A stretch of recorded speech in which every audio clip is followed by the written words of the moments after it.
My sister got everything handed to her growing up: new cars, private school, designer trips, and all the attention.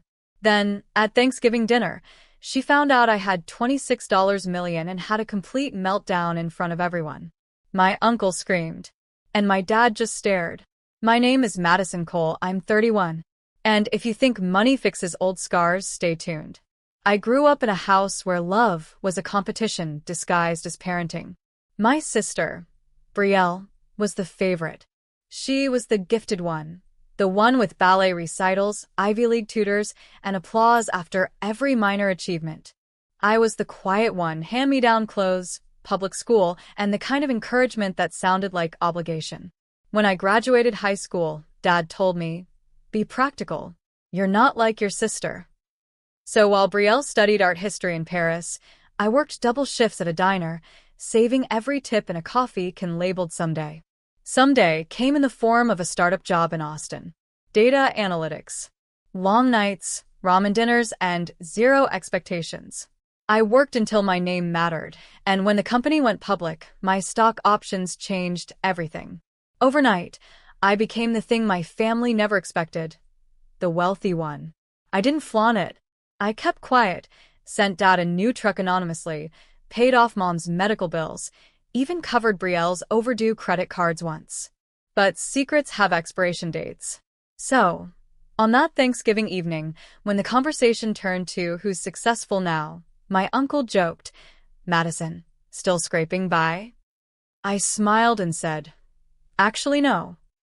Then Brielle's boyfriend blurted it out. My Forbes profile, my company's acquisition, the number $26 million.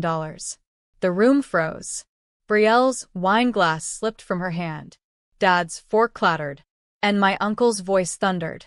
26 what? I just sat there, calm, cutting my turkey, knowing this dinner was about to expose more than envy. It was about to expose truth. The silence after my uncle's outburst could have shattered glass.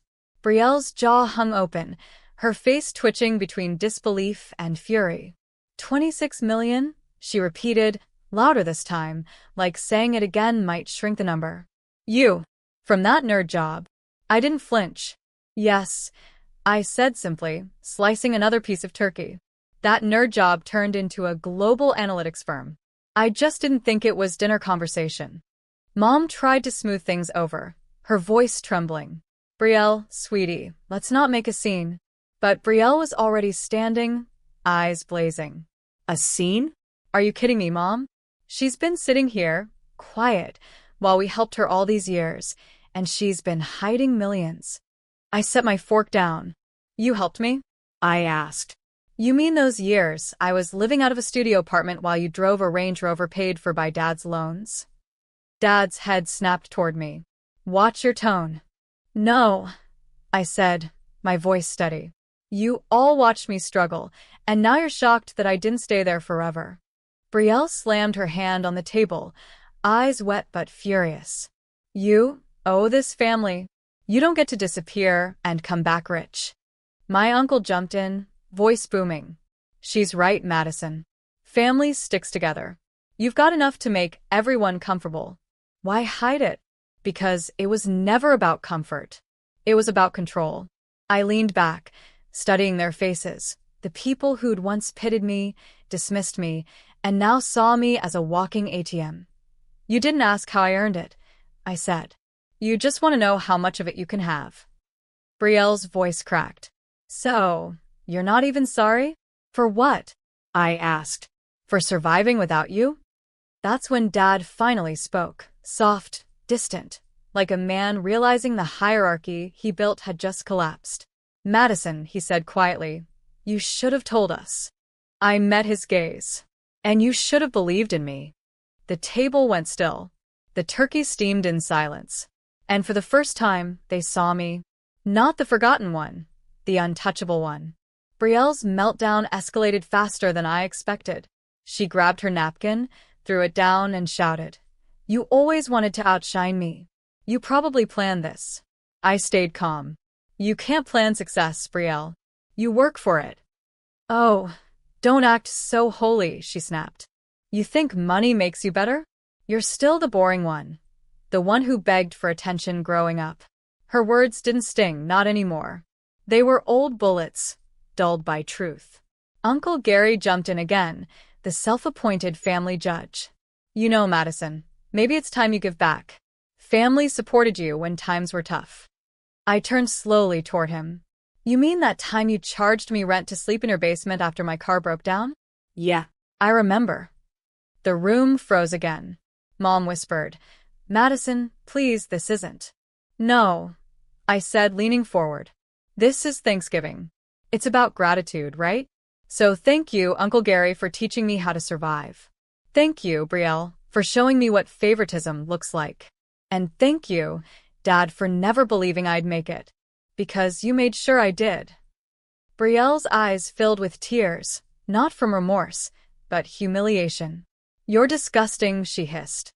Money turned you cold. I shook my head. No, being ignored did. Money just gave me volume. Then, like a director cueing chaos, Dad finally stood. His voice trembled with anger. Enough. This family has been through too much to let greed destroy it. Greed? I echoed, standing too. I didn't come here asking for anything. But the second you found out what I had, everyone looked at me like I was a vault with legs. No one spoke. Even the ticking clock on the wall seemed to hesitate. Finally, Mom whispered, Madison, maybe you should go.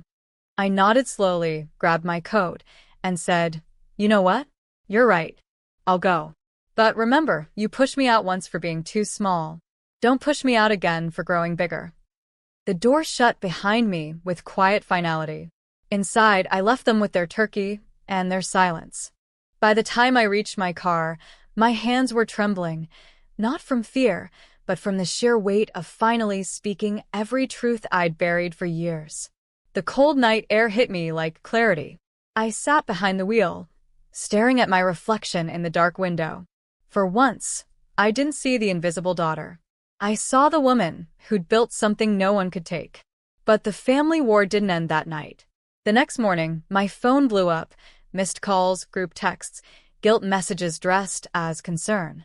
The family chat thread was on fire. Brielle, can't believe you'd humiliate me in front of everyone. Uncle Gary, you should apologize.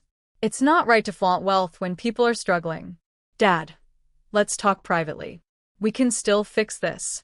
Fix what? Their pride? Their illusion that I'd always stay beneath them? Instead of replying, I posted one quiet message in the chat. No one's entitled to the life I built. I owe no one an apology for thriving. Then I muted the group. An hour later, Dad showed up at my apartment. No call. No warning. He stood in the hallway holding a pie box, pretending it was a peace offering. Madison, he began, his tone softer now. Brielle's hurt. You embarrassed her. She embarrassed herself, I said. I didn't raise my voice. I just stopped pretending. He sighed. You've changed. I looked him in the eye. No, Dad. I just stopped living by your script.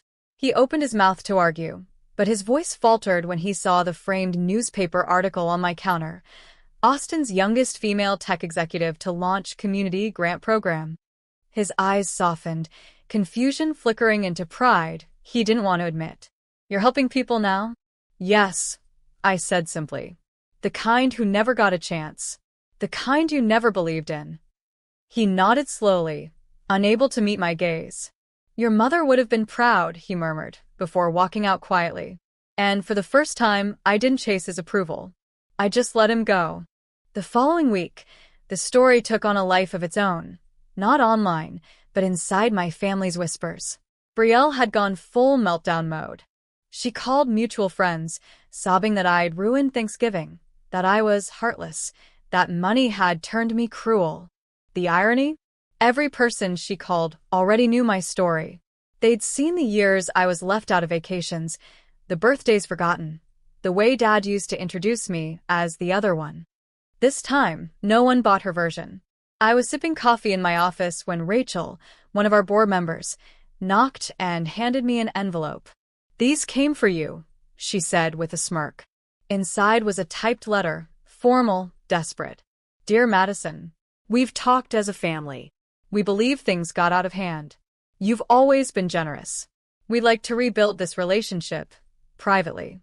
Also, Brielle's tuition balance is due this month, and your father thought maybe you'd want to help, given your success. Love, Mom and Dad. I laughed out loud, that dry, almost hysterical kind of laugh that comes when you realize nothing's changed. They didn't want reconciliation. They wanted restoration of their comfort, not our connection. So I wrote back one paragraph, precise and final. Dear family, I've already paid enough for my silence, for my absence, and for your approval. I'm done paying for your comfort too. You can forward future requests to my lawyer. Sincerely, Madison. When I sent it, I expected guilt. Maybe even regret. But what I felt was freedom, like debt forgiveness for the soul. That night, I met with my team about expanding the community grant fund. We renamed it the Someday Project, after that old coffee can I used to save tips in. And when I saw my name printed on the first check we issued to a single mother in Austin, I realized something profound. Family doesn't always share your blood. Sometimes it shares your scars and chooses to heal with you. The next month was calm, eerily calm, like the world had finally stopped testing me. But peace has a strange way of being interrupted by people who can't stand your silence. It started with a call from an unknown number. I let it ring, then again, and again. Finally, curiosity won. Madison? It's your uncle. The sound of his voice dragged up every dinner table argument, every lecture about respecting elders while they disrespected me. What do you need, Uncle Gary? He hesitated. Look, kiddo, I just think you're taking things too far. Brielle's really not doing well. She's seeing someone about anxiety. She needs help. I'm not her therapist or her bank, I said flatly. You've got millions, he snapped. You can't just turn your back on blood. I almost laughed. Blood's just DNA. Loyalty is earned. He sighed heavily. You sound just like your father now, cold. I hung up before I said something colder. That night, Brielle posted another cryptic quote online. Some people only help strangers because it makes them feel better about ignoring family. It got dozens of likes from distant cousins who hadn't spoken to either of us in years. The cycle continued. Guilt, pity, blame, but I didn't bite. Instead, I doubled down on the Someday Project. We expanded to Dallas, sponsoring scholarships for girls in underfunded schools. Every check I signed was another layer of distance between who I'd been and who I'd become. One evening, I was reviewing applications when an email popped up. No subject line, no name. Just words. You're doing good things. Maybe one day, I'll deserve your forgiveness. B. For a second, I just stared. It wasn't manipulation this time. It was fragile, quiet, human. I didn't reply. I didn't delete it either. Because maybe that was the first honest thing my sister had ever said to me. And sometimes, forgiveness doesn't need a response. It just needs space to breathe. Winter faded into spring, and with it, the bitterness began to thaw. I still hadn't spoken to Brielle, but I stopped feeling anger when her name came up. That, I realized, was the real victory, not revenge, but release. Then one morning, my office assistant walked in, wide-eyed. There's someone here asking for you. Before I could respond, Brielle stepped through the door. She looked nothing like the polished golden girl I grew up resenting. Her hair was tied back messily, her eyes swollen from crying, and her designer bag replaced by a canvas tote. She stood there awkwardly, clutching an envelope. I didn't know where else to go, she said softly. I stayed seated, arms crossed. Why now? She took a shaky breath. Because I need to apologize while it still matters. I didn't say anything. I let her speak. I hated you, she admitted, voice trembling. Not because you did anything wrong, but because you survived what I couldn't. Dad made me feel like the world would fall apart if I wasn't perfect. You left that house and built something. I stayed and pretended. She handed me the envelope. Inside was a letter. Handwritten, tear-stained, messy. I lied about you because I wanted to feel important. I broke something I didn't know how to fix. I don't want your money. I just want peace. When I looked up, she was crying silently. I can't erase what I did, she whispered. But I can start telling the truth. I stood, walked to the window, and stared out at the skyline that used to feel like distance. "You already did," I said quietly. She nodded, wiping her eyes. "Can I hug you?" It took me a moment, then I nodded. It wasn't forgiveness. It was acknowledgement. Two grown women realizing the war had finally ended. And for the first time, I held my sister without resentment in my hands. 3 months later, our family gathered again, not for another tense dinner, but for something simpler. A community banquet. The Someday Project had officially funded its 100th scholarship. Reporters mingled, local leaders spoke, and I stood at the podium under the soft glow of stage lights, looking out at a crowd that included faces I never thought I'd see again. In the front row, Dad sat beside Brielle. He looked older, smaller somehow, but there was peace in his eyes. Brielle gave me a nervous smile, not the old smug one, but something fragile and real. When it was my turn to speak, I took a slow breath. "I used to think success meant proving everyone wrong," I said. "But now I know it's about proving to yourself that you can rise, even when no one claps." A quiet ripple of applause followed, soft and genuine. Afterward, Brielle approached me backstage. "You were incredible," she said, her voice steady.